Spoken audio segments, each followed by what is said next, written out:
அண்ணே, சனிக்கும் சனியனுக்கும் என்ன வித்தியாசம்? சனிக்கிழமை அது ஒரு நல்ல நாளடா தம்பி.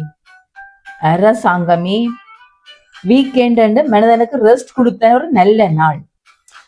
என்ன கொஞ்சம் வசதியா இன்பமா தூங்கலாம் என்றால் ஒரு கை வந்து தட்டி எழுப்பும் பார். ஆரண்ண அதோட பிடிக்கும் சனியன். விறக கொத்து, வாழைக்கு தண்ணிய கட்டு, வளவை கிளீன் பண்ணு, இன்றைக்கு அம்மாட்ட போகணும், ஒழும்பு ஒழும்பு, வீட்டை தூச தட்டு, குடி தண்ணி எடுத்துக்கொண்டு வா, பல்பை மாத்தி விடு, மிஷினை திருத்து, புள்ள பொட்டு, என்டியோப்போ சனியன் அடுக்கி அடுக்கி கிளைக்கும் பார். அதால துளைஞ்சுது எங்களோட சனி நாள் சனியனா போச்சு. இந்த மனசியே அந்த சனியன் தான் என்ன கட்டின நாள்ல இருந்து துரத்தி துரத்தி சனியும் விடாம துரத்தும்.